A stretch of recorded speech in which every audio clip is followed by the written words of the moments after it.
Bom, então o parágrafo segundo aqui do artigo 215, ele traz para nós, então, aquelas hipóteses onde será considerada não fundamentada a decisão. A gente consegue perceber que será objeto de declaração de nulidade a decisão judicial que se enquadrar em qualquer hipótese aqui do 315, parágrafo segundo, perfeito? Então, sempre que nós estivermos diante de uma situação onde a decisão judicial ela emprega conceito jurídico determinado, ela invoca motivo que se precisaria a decidir em qualquer sentido, se limitar à reprodução de parágrafos ou texto normativo sem indicar relação, se ela invocar precedente sem determinar relação, se ela deixar de seguir o enunciado ou o precedente invocado pela parte, estaremos diante de uma decisão ilegal, que pode então ser anulada em razão do vício na fundamentação jurídica, perfeito? Bom, seguindo aí, a respeito da prisão preventiva, vamos agora para o artigo 316 do Código de Processo Penal, que diz que o juiz poderá, de ofício ou a pedido da parte, revogar a prisão preventiva se no correr da investigação do processo verificar a falta de motivo para que ela subsista, bem como novamente decretá-la se sobrevierem as razões que justifiquem. Então, a gente vê aqui que o artigo 316, mais uma vez, sedimenta o princípio da provisionalidade das prisões preventivas, ou seja, a prisão preventiva deve estar amparada em fato concreto, em circunstância fática que justifique a prisão. E quando essa circunstância fática deixar de existir, deve então ser revogada a eventual prisão preventiva, é o que diz o artigo 16. Só uma questão muito importante e uma crítica pontual, que o artigo 16 ele traz para nós o seguinte, ó, que o juiz poderá de ofício ou a pedido das partes, revogar a prisão preventiva, se no decorrer da investigação do processo verificar a falta ocorrida para que ela subsista, bem como novamente decretá-la. Ou seja, o artigo 316, ele vem aqui, ele vem, na verdade, aparentemente, há um conflito com o artigo 311, porque o 311 diz que o juiz não pode decretar prisão preventiva de ofício, e o 316 diz que pode, certo? Então, no nosso entender, e aí, do espírito da reforma trazida pela Lei 13.964/2019, que estabeleceu o juiz das garantias, que decretou de forma expressa no artigo 3º o sistema acusatório, certo? Então, a gente entende que o artigo 316 ele é parcialmente inconstitucional quando ele admite, né? Ele admite ali que o juiz decrete a prisão preventiva de ofício, perfeito? Então, a melhor interpretação a ser dada ao artigo 316 é ler ele em consonância com o artigo 3º do Código de Processo Penal, em consonância com o artigo 311 do Código de Processo Penal, ou seja, no sentido de evitar, de proibir qualquer decisão de ofício, ok? Então, o juiz não pode produzir prova de ofício, o juiz não pode decretar prisão preventiva de ofício, o juiz não pode agir de ofício. Juiz no sistema acusatório age mediante provocação. O juiz só pode ser reativo e não proativo no processo criminal. O juiz deve, então, agir no sentido de, quando houver um pedido, eu concedo ou nego o pedido e não agir de ofício, perfeito? Então, só esse comentário que o 316 ali, ele diz para nós que o juiz poderia de ofício decretar a prisão preventiva se surgirem novos fatos que justifiquem essa prisão. Nós, então, repudiamos essa possibilidade e a doutrina como um todo tem se posicionado justamente nesse sentido. E aí podemos citar aqui o professor Auri Lopes, o professor Gustavo Badaró, o próprio professor Nucci. Então, todos eles têm indicado que o artigo 316 ele deve ser interpretado em sintonia com o sistema acusatório, no sentido então que o juiz não pode decretar prisão preventiva de ofício. Ele pode revogar de ofício a prisão preventiva. Isso ele pode, porque a revogação está em favor da liberdade, ok? Já decretar a prisão preventiva de ofício não, é inadmissível, ok? E para encerrar, quero comentar com vocês a respeito do princípio da temporalidade das prisões preventivas. Temporalidade das prisões preventivas. Bom, foi dito no início da nossa aula que as prisões cautelares elas não têm um prazo previsto em lei. Nós não temos para prisão preventiva um prazo máximo de duração, diferente do que acontece em outros países, onde nós temos, né, expressamente previsto em lei o prazo de duração da prisão preventiva. No Brasil, nós não temos isso, ok? E há alguns autores, algumas pessoas comentaram que, com o advento da Lei 13.964 de 2019, com a inclusão do parágrafo único, lá no artigo 316, o legislador estabeleceu um prazo máximo de duração da prisão preventiva. Há quem diga aí que a prisão preventiva no Brasil agora dura 90 dias, ok? Errado. Nós ainda continuamos sem ter um prazo da prisão preventiva. Então, vigora ainda no Brasil a doutrina do não prazo, que é absolutamente desarrazoado, equivocado, numa perspectiva de um processo penal em favor do acusado. Então, nós não temos ainda um prazo máximo de duração da prisão preventiva. Mas, não obstante nós não termos um prazo, nós vemos com um importante avanço a inclusão do parágrafo único no artigo 316, no sentido de que o parágrafo único obriga o juiz a cada 90 dias reavaliar a necessidade da prisão preventiva. Ou seja, o indivíduo foi preso preventivamente. A partir da prisão preventiva dele, conta-se 90 dias. Eu tenho que fazer uma nova análise. Depois, mais 90 dias, uma nova análise. Ou seja, a cada 90 dias, o juiz deve analisar aquela prisão e verificar, no caso concreto, se ela ainda é necessária. Ou seja, se os mesmos fundamentos, princípio da provisionalidade, se os mesmos fundamentos que justificaram a preventiva naquela época ainda estão presentes. O juiz deve analisar no caso concreto se eles ainda estão presentes a cada 90 dias. E se estiver, ele então renova a prisão preventiva. Se não tiver, ele revoga. Perfeito? Vamos à leitura do parágrafo único do artigo 316, que diz o seguinte: decretada a prisão preventiva, deverá o órgão emissor da decisão, o juiz, revisar a necessidade de sua manutenção a cada 90 dias, mediante decisão fundamentada de ofício, sob pena de tomar a prisão ilegal. Ou seja, o juiz deve, de ofício, não precisa ninguém pedir a ele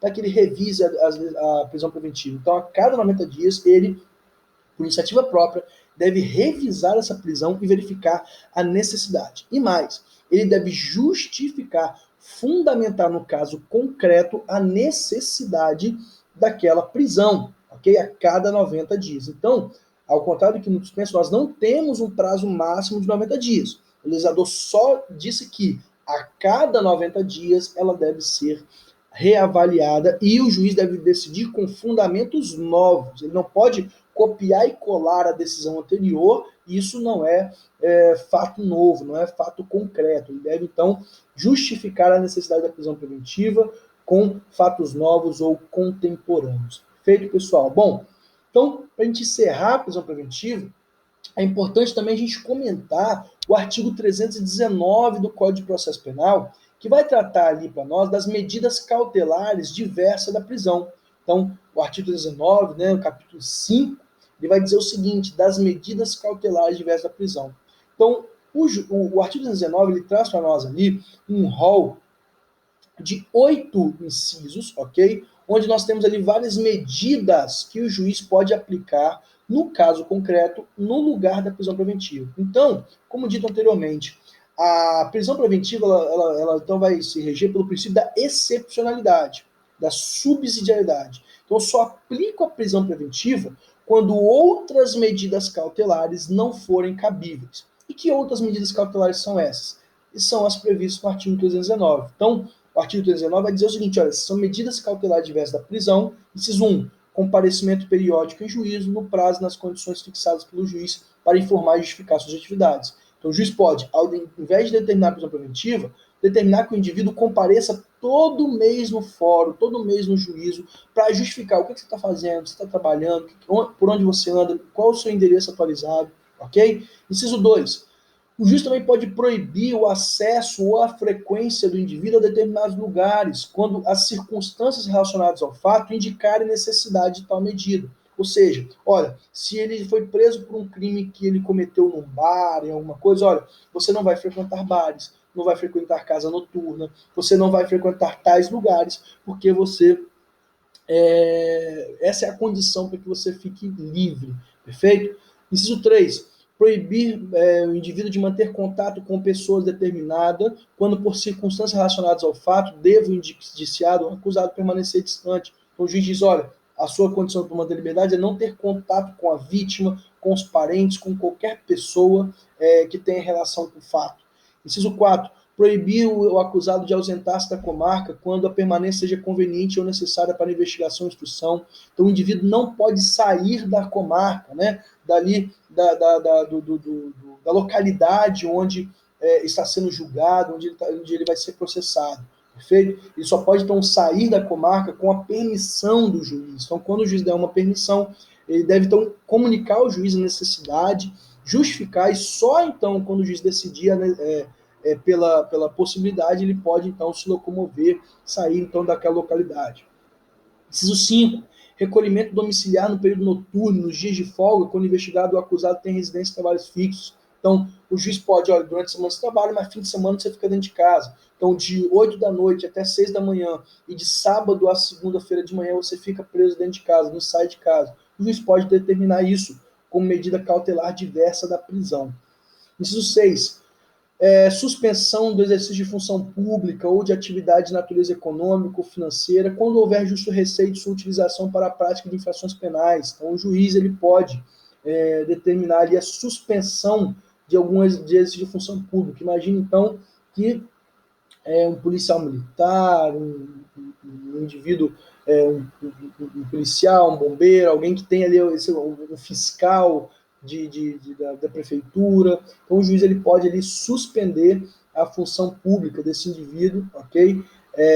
Quando houver receio de que ele utilize a sua função para, de qualquer modo, atrapalhar o processo, atrapalhar o inquérito policial, perfeito? 6. O juiz também pode decretar a internação provisória, né, do acusado naquelas hipóteses de crime praticado com violência ou grave ameaça, quando os peritos concluírem que ele é inimputável ou semi-imputável. Então, o indivíduo ele é imputável ou semi-imputável, o juiz pode decretar a internação provisória dele, ok? E, por fim, inciso 7 e 8, inciso 7 que o juiz diz que o juiz pode decretar as fianças, ok? Pode decretar a fiança quando for cabível a fiança, logicamente diante de crimes afiançáveis. Então, a fiança pode ser aplicada nas infrações que admitem, para assegurar o comparecimento a atos do processo e evitar a obstrução do seu andamento em caso de resistência justificada à ordem judicial. Então, a finalidade da fiança é garantir que esse indivíduo vai comparecer ao processo, ok? E também a fiança não é revertida para o poder público. Ela é paga ao poder público, porém, ao final do processo, se tiver uma vítima, a fiança ela será, então, voltada também para garantir a indenização à vítima, perfeito? Além disso, a fiança, caso o réu seja absolvido ao final, ela é restituída ao acusado, certo? Então, o valor pago como fiança é uma garantia de que ele vai comparecer ao juízo quando for intimado sempre, ok? Inciso 9, monitoração eletrônica. Então, em inciso 9 do artigo 319 diz que o juiz também pode decretar a monitoração eletrônica, ficar ali com a tornozeleira, onde vai ser verificado dentro de um raio de localização a locomoção do indivíduo. Ele não pode, então, sair dos limites impostos pela monitoração eletrônica. Perfeito, pessoal? Então, essas são as medidas cautelares. Sempre que o juiz estiver diante de uma situação fática, ele deve priorizar as medidas cautelares em detrimento da prisão preventiva. Perfeito, pessoal? Seguindo agora, a nossa terceira e última modalidade de prisão, ok? É a prisão temporária, ok? Então, a terceira e última, então finalizamos aqui a prisão preventiva, agora vamos rapidamente tratar da prisão temporária, perfeito? Bom, a prisão temporária, ela está prevista na Lei 7.960 de 1989, então prisão temporária, Lei 7.960 de 1989. Então leiam a Lei 7.960 de 89, é uma lei pequena, mas eu preciso que vocês leiam ela, perfeito? Prisão temporária, é importante a gente começar, assim como nós fizemos com a prisão flagrante, com a prisão preventiva, com a exposição do seu conceito, ok? Então, o conceito de prisão temporária, né, pode ser determinado do seguinte modo. Prisão temporária é uma medida privativa de liberdade decretada por tempo determinado, destinada a possibilitar investigações de crimes considerados graves durante o inquérito policial. Então, atenção, a prisão temporária, ela é uma medida privativa de liberdade que ela tem tempo determinado. Então, importante aqui, importante informação, e que diferencia logo de pronto a prisão temporária da prisão preventiva é que a prisão preventiva não tem um prazo, já a prisão temporária tem prazo. A prisão temporária tem prazo previsto em lei, a prisão preventiva não. Então, a primeira importante diferença nossa aqui da prisão preventiva. Então, a prisão temporária tem prazo, a preventiva não. E aí, pessoal, mais ainda, pelo conceito, a gente consegue perceber que a prisão temporária, de acordo com o nosso conceito, ela só é aplicada em crimes graves durante o inquérito policial, ou seja, somente é admitido prisão temporária durante inquérito policial. Mais uma diferença da prisão preventiva. Então veja, a prisão preventiva não tem prazo certo de duração. A prisão temporária tem prazo certo de duração. A prisão preventiva, ela pode ser aplicada durante o inquérito policial ou a qualquer momento do processo. A prisão temporária, ela é exclusiva do inquérito policial. Perfeito? Então, atenção, cuidado com atenção a esses detalhes que vão diferenciar a prisão preventiva da prisão temporária. Bom, quais são as hipóteses de cabimento da prisão temporária? As hipóteses de cabimento da prisão temporária, elas estão previstas no artigo 1º, da Lei 7.960, ok? Então, a gente pode dizer que a prisão temporária ela vai ter cabimento quando for imprescindível para investigações durante o inquérito policial, ou seja, não tem como a gente avançar na investigação sem a decretação da prisão temporária dele. Não tem como.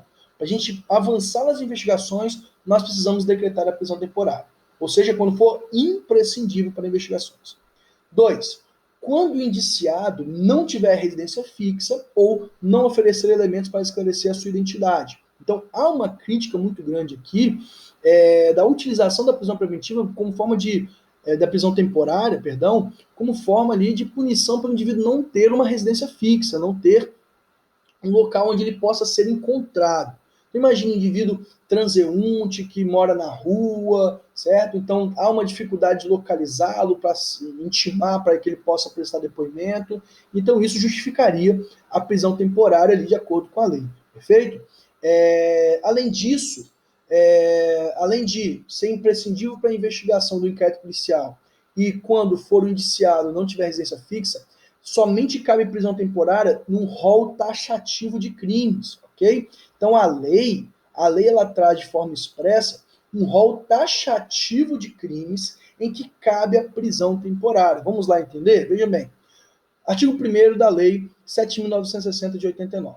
Caberá prisão temporária, inciso 1, quando imprescindível para investigações do inquérito policial. Então, inciso 1 traz, então, condição de admissibilidade da prisão temporária. Perfeito? Hipótese de cabimento de prisão temporária quando for imprescindível para a investigação de inquérito policial. 2. Quando o indiciado não tiver residência fixa ou não fornecer elementos necessários ao esclarecimento de sua identidade. Então, quais são as hipóteses de cabimento da prisão temporária? São duas hipóteses.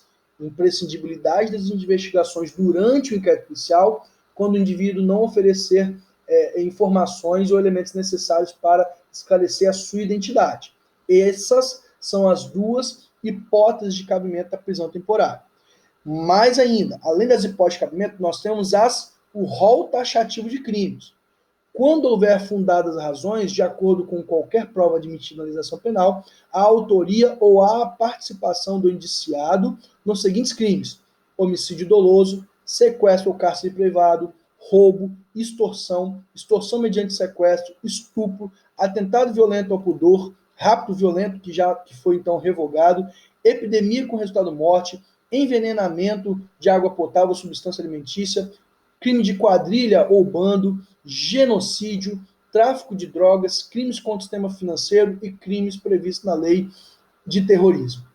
Então, pessoal, nós temos no inciso 3, as linhas A até a linha P, todos os crimes em que é possível a aplicação da prisão temporária. Então, atenção, somente é cabível prisão temporária nessas hipóteses: homicídio doloso, sequestro ou cárcere privado, roubo, extorsão, extorsão mediante sequestro, estupro, atentado violento ao pudor, rapto violento, epidemia, envenenamento de água potável, quadrilha urbano, genocídio, tráfico de drogas, crimes contra o sistema financeiro e crimes previstos na lei de terrorismo. Então, eu devo ter um dos elementos do inciso 1 e 2 para decretar prisão temporária, ou seja, for imprescindível para a investigação do inquérito policial, ou o indivíduo não fornecer residência fixa, e deve se enquadrar em um dos crimes previstos no inciso 3. Se não estiver enquadrado em um dos crimes do inciso 3, é inadmissível a prisão temporária. Perfeito? Então, atenção, a doutrina e jurisprudência diz que só se admite temporária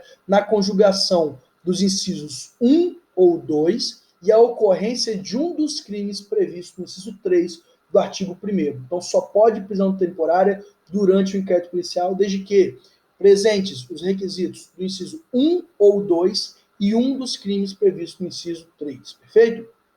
Então, qual é o procedimento para decretar a prisão temporária? O procedimento para decretar a prisão temporária está lá previsto no artigo 2º. Olha o que diz.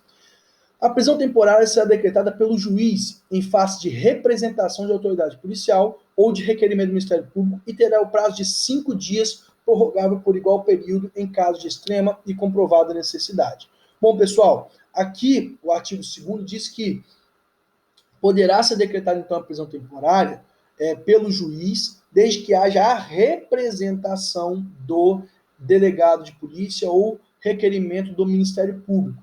E o prazo de duração da prisão temporária é de 5 dias. Bom, além da prisão temporária de 5 dias, que é a regra geral, também nós temos a prisão temporária de 30 dias. Atenção, além da prisão temporária de 5 dias, que é o prazo geral, nós temos a prisão temporária de 5 dias, perdão, de 30 dias, que é o prazo previsto na Lei 8.072 de 90. A Lei de Crimes Hediondos. Então, além dos crimes previstos no inciso 3 da Lei 7.960 de 89, cabe prisão temporária em todos os crimes hediondos.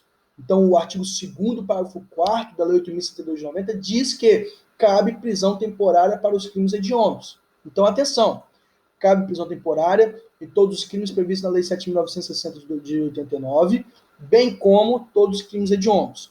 Prazo da prisão temporária pela 7.960 de 89, 5 dias. Prazo da temporária pela Lei de Crimes Hediondos, 30 dias. Perfeito? Então, seguindo aí a respeito do procedimento. Então, o juiz pode decretar a prisão temporária de 5 dias, prorrogável por igual período. Então, o prazo da prisão temporária pode ser revogável uma única vez. 5 dias mais 5, regra geral, 30 dias mais 30, crime hediondo. Perfeito? Crime hediondo, prisão temporária de até 30 dias. Prorrogável por mais 30 dias a prisão temporária. Já a regra geral, 5 dias, prorrogável também por mais 5 dias em caso de comprovada extrema necessidade. Ok?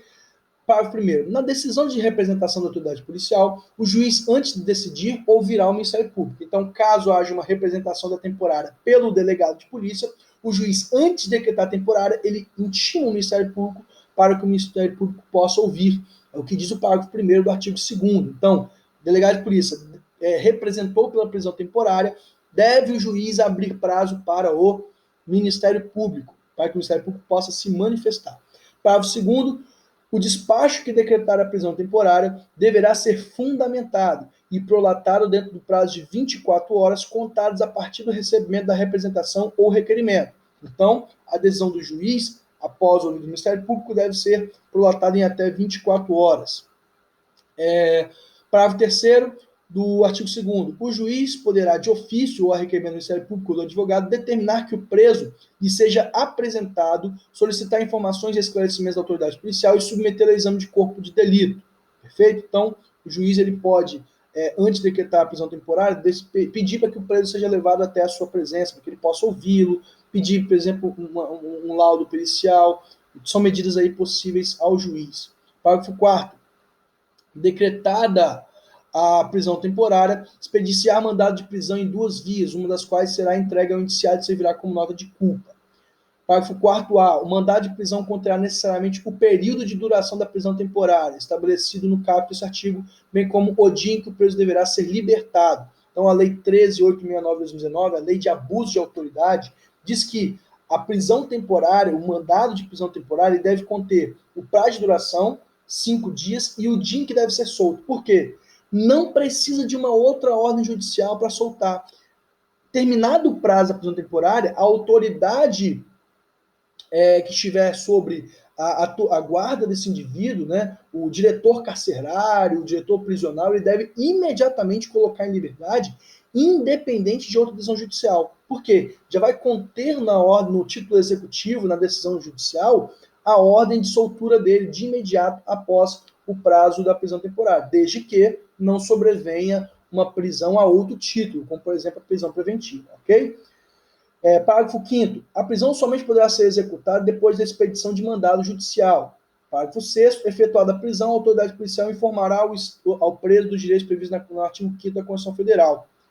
Parágrafo 7º. Decorrido o prazo contido no mandado da prisão, a autoridade responsável pela custódia deverá, independente de nova ordem judicial, pôr imediatamente o preso em liberdade, salvo se já tiver sido comunicada a prorrogação da prisão temporária ou a decretação da prisão preventiva. Perfeito, pessoal?